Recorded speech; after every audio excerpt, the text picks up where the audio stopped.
everybody, and in this video we're going to be talking about seasons in Destiny 2. We're going to be breaking down the stream that happened yesterday at TwitchCon. We're going to be talking about what they are, what we can expect to come from seasons in Destiny 2.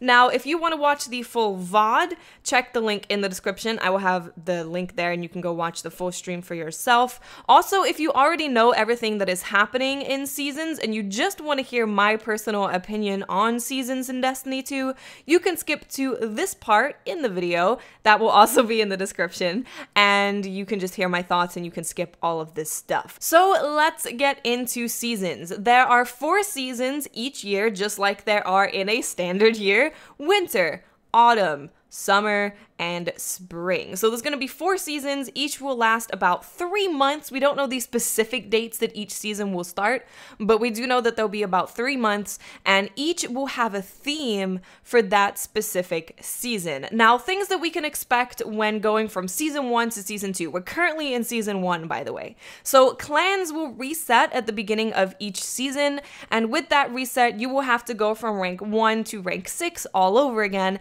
and there will also be new perks added for leveling up your clan. Plus, you'll get a special little staff for your clan banner. So this is the staff for season 1. If you manage to get your clan to rank 6, you'll be able to have this staff. So when people look at your character and they look at your clan, they'll be like, oh, this person managed to get to rank 6 with their clan during this season. So that's pretty cool. I know there was a joke about, oh my gosh, they're just gonna reset our clan level. We're gonna have to do it all over again. And they are doing that, but they're doing it and giving you a reward for doing it, and they're also changing the rewards per season, so I think it kind of makes sense. Now, something else that you can expect is big sandbox tuning. So this is not to say that this is the only time that sandbox is going to change, but this is the time where there's going to be big changes to the sandbox. So 4 times a year, you can expect a massive update to the sandbox. Like I said before, it's also going to change the theme of the season.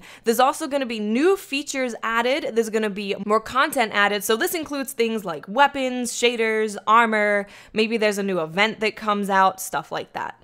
Now, before we jump back into what we can expect to come with Season 2 specifically, let's talk about what Bungie learned from the past Iron Banner, because this was talked about specifically on the stream, and they said that they learned a lot from the past Iron Banner, and they're going to be changing it up to be a better experience for all players. You'll be now able to direct purchase the guns that are on offer that month for Iron Banner using tokens and legendary shards. They're also going to be slowly rolling out the guns and the armor instead of it being all at once. So instead of it being like, okay, you can get every single weapon and every single piece of armor, but you have to rely on the token system and RNG. They're going to have it much more similar to D1 Iron Banner, where there's a set of guns and armor that are available for that Iron Banner, and if your RNG sucks the monkey butts, you can go ahead and purchase that armor and weapons for legendary shards and tokens. Now, they did say that token economy isn't always the best way to handle everything. So that's good that they're learning that as well, because at the moment in Destiny 2, it's like everything is token economy, and they're learning that it's not the best for every single activity. Now, sticking with Iron Banner for a little bit, there's going to be new Iron Banner weapons coming with Season 2. Now, these are going to be redesigned, and they're also going to have new perks on them. So they're going to be different weapons. You can say that they're reskins, sure, whatever, but they do look different to the ones that we currently have, and they also have different perks. Now, what they said about adding new weapons into the game was actually really interesting, because they said that when it comes to sandbox tuning, they don't want to keep buffing and nerfing things all the time. Of course, that's one way to balance the sandbox, but another thing that they want to do is through these events with Iron Banner and Trials of the Nine and the Faction Rally, they want to use it as an opportunity to introduce a weapon into the game that's going to have a chance to go against the top tier weapons that are currently being used in the meta. It's going to be a way to switch things up. It's like, oh, you really like that scout rifle? Well, here's an auto rifle that's actually really good and it can combat that scout rifle.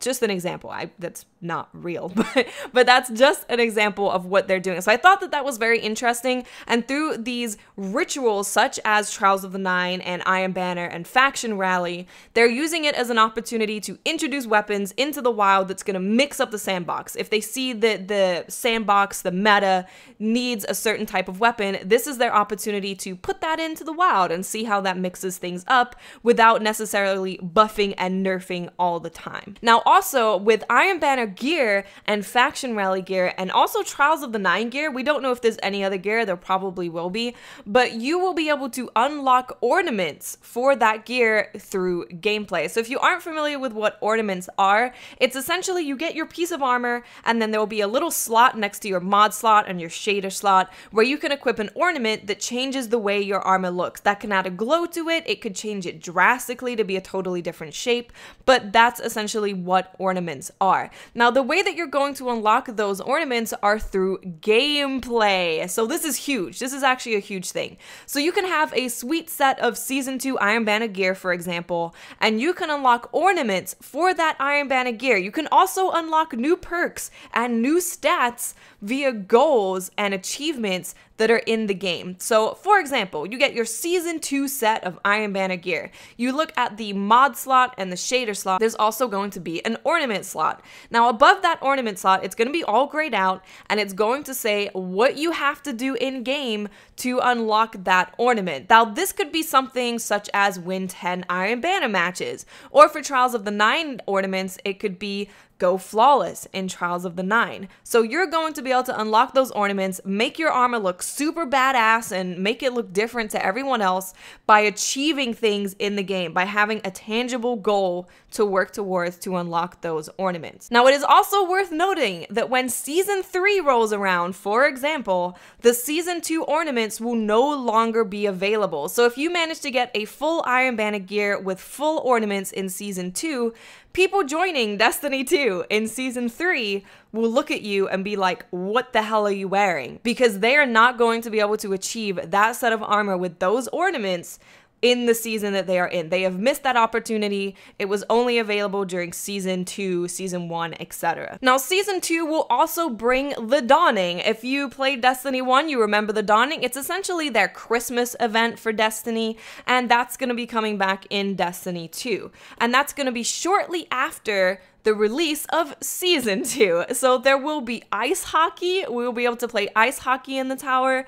There's also going to be snowball fights. That's going to be in the tower. It's also going to be in the farm, which is going to have snow forts and stuff like that. And there's also going to be snowballs available in the wild to throw at combatants. And they're also going to be featuring snowballs in strikes with compelling reasons to use them. So they're really going in on the snowball thing. In Destiny 1, when the Dawning happened, people were like, why can't we have a snowball fight? Now we're having snowballs literally everywhere.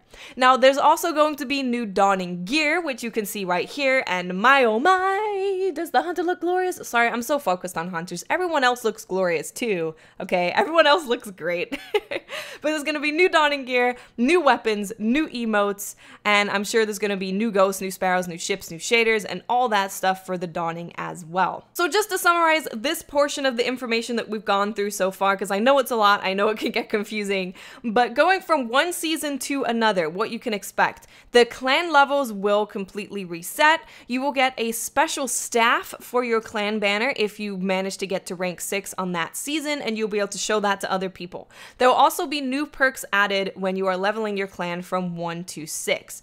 Also, you can expect new Iron Banner weapons, new Iron Banner gear, new Iron Banner ornaments, new Trials of the Nine weapons and armor and ornaments, new Faction Rally, armor, shaders, and ornaments and weapons. Basically new weapons, armor, and ornaments and shaders and stuff for all of the ritual stuff that is Iron Banner Trials, etc., etc. You can also expect big sandbox tuning. So that's when we're going to get our big changes to the sandbox that we are expecting. There will be new themes for each of the seasons, and you can expect new features to be added going from one season to another. Now let's head into the bright engram portion of this video. Now I know a lot of people are not huge fans of bright engrams in the Eververse store, and I get it. Microtransactions can go on a deep dive into hell very, very, very quickly. But what they're doing with bright engrams content is going from one season to another. You will not be able to earn most of the bright engram content from one season to another. So for example, you can currently get the spicy ramen emote. When you go into season 2, that spicy ramen emote might not be available for you anymore. So you want to make sure that you get it from your bright engrams before the next season comes along. Now, one thing that they are doing to make sure that people don't just feel like they have to spend money on these bright engrams to get that stuff that they won't be able to get ever again is they are introducing something called clarion calls. Now, what this is essentially a double XP event where you will earn bright engrams at twice the rate that you currently do. Now, each clarion call will have a different way to trigger the double XP. This time around, if you are playing with a clan member, you get double XP. So as soon as clarion calls is announced and it's available, if you are playing with a clan member, you get double XP. It's not always going to be clan based, but for this time, it is going to be clan based. So this is a way for players to earn the bright engram content that they want before the season ends and they can no longer get it again without feeling the super pressure to spend real money on those bright engrams. So what you're going to be watching is just all of the new, well, not all of them, but some of the new ghosts, some of the new ships and sparrows and stuff that are coming with the bright engrams content for season 2. So for the most part, like I said, the emotes, the shaders, the ships, the sparrows, etc. will reset every single season. And once the next season starts, that content will be gone from the bright engrams. Now, talking about shaders specifically, shaders will stick around through seasons. So you're not going to go to a new planet and find that your shader that you love from that planet is gone, but new shaders will indeed be added each season. Now, the mass deletion of shaders is something that we have all wanted because we're going to have no space. If they're not getting rid of any of these shaders, but they're adding new shaders, we're going to have no space.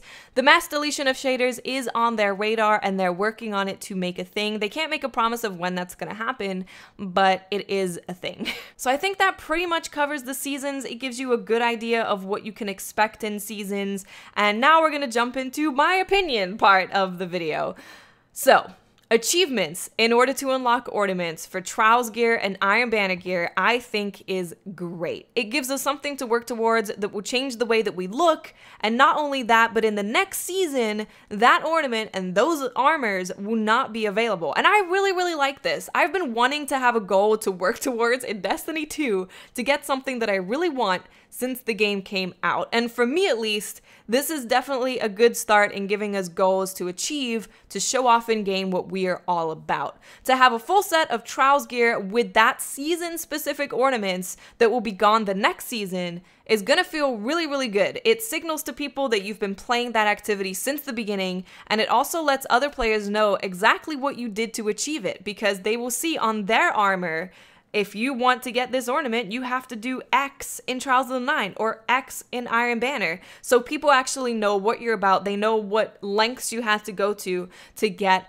that ornament, and I really, really, really like that. It's a good way to reward players for playing the game each season and makes those players feel special having something that other players don't have. That's just the way of the world. People feel special to be like, I have this thing that you don't have and you can't get because I've been playing all this season and this is my jam. Trials is my jam, so I got the ornament. Now, knowing exactly when to expect big sandbox tuning is also really, really, really nice. This whole seasons thing actually lets us, as the players, know when big changes are coming to the game instead of wondering when something is going to happen. This is good transparency, and it lets players know that, hey, if you don't like the current meta of PvP or you've done everything with all of your stuff for this season, this is the date that you can come back and have new loot to get. There's going to be new armors, everything, new shaders, everything's going to be new for you to work towards. And I really like that transparency. I think that is really, really good, because at the moment we're just kind of like, so when when do we expect an update, guys? We're just looking around waiting for Bungie to tell us when something's happening. Whereas with these seasons, it's like, okay, every 3 months, everything's gonna change. That's good. I really like that. Now, also changing the stuff that's in Bright Engrams. I do want to talk about this because this is something that is probably the most controversial because it involves spending real money to get stuff. This can, of course, look like a huge cash grab.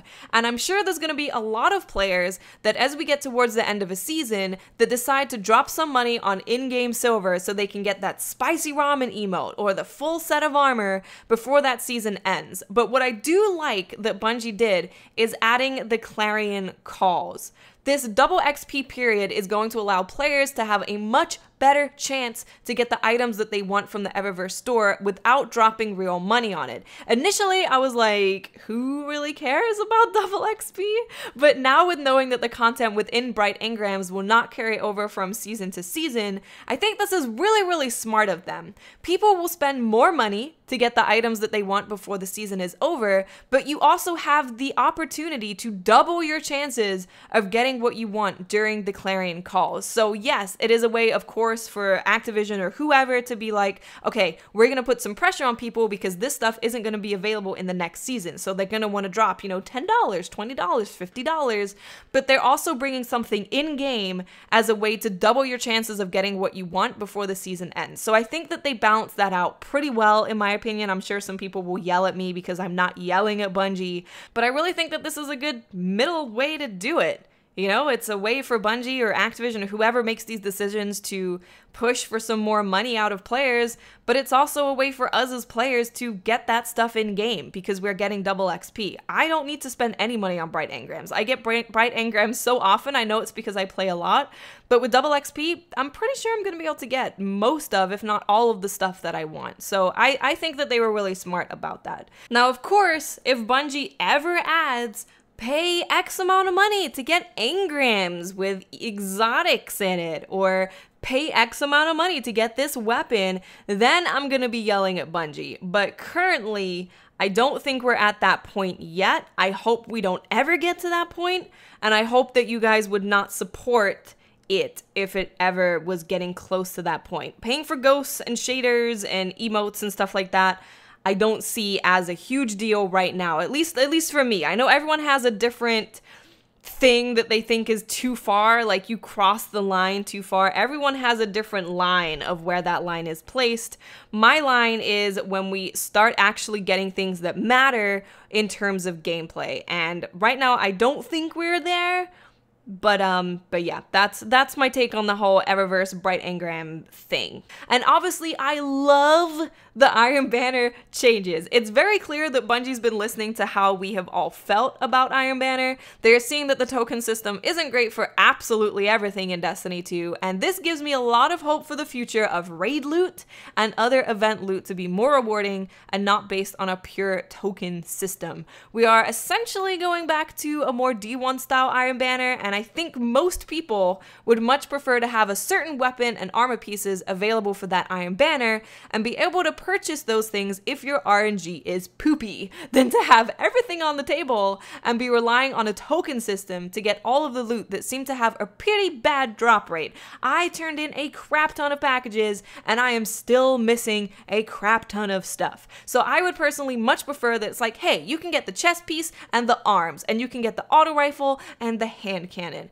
And then if my RNG is absolute crappy crap and I can't get those things from just playing, I can just buy it at the end. So then I don't feel this immense pressure of I have to play 5 million hours of Iron Banner to maybe get the stuff that I want. So I'm so happy that they're listening in regards to that. All in all, to me, this stream showed that Bungie is listening to what we are saying and making changes in the right direction. Does this make D2 perfect? Of course it doesn't make D2 perfect. They're not adding a crap ton of stuff to the endgame. I don't think we can expect that until at least the first DLC, maybe even later. But what these changes are doing is showing that they are going in the right direction and they are listening to us. We have goals to work towards for ornaments to show what kind of player you are, and the Iron Iron Banner changes that are coming shows me that Bungie's heading in the right path, and I'm personally excited to be able to earn season exclusive gear for that season that the next season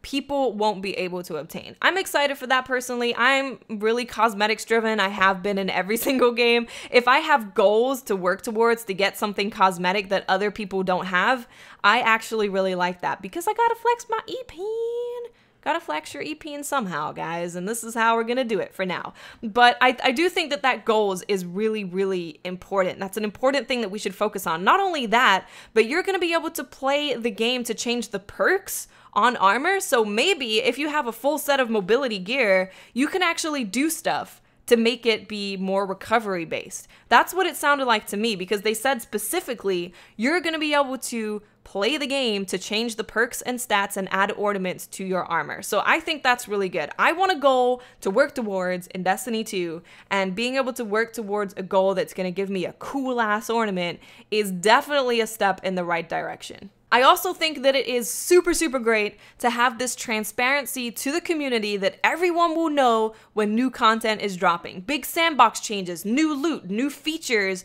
will be added to the game every 3 months, and you know when that's going to be. So we don't have to constantly guess when things are coming outside of major DLC drops. We have that transparency. We know when stuff is happening. We don't have to just guess. And I think that's really good. So all in all, Destiny 2, of course, is not perfect. I think it's going to take a few DLCs and a few of these big live event things to really get it to a place where players like me are super excited for Destiny 2. But I will say that the changes are most certainly going in the right direction, and I am actually really excited to get the Dawning gear and to get all of these ornaments.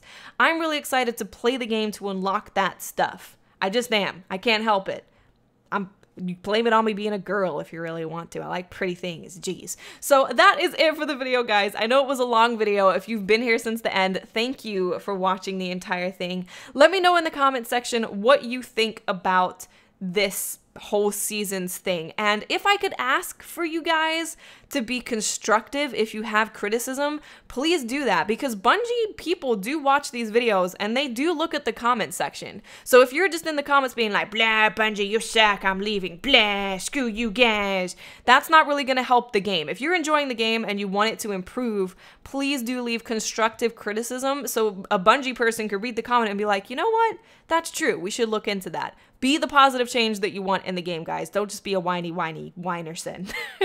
So let me know in the comment section what you think of the season stuff, and I will speak to you awesome people later. Bye.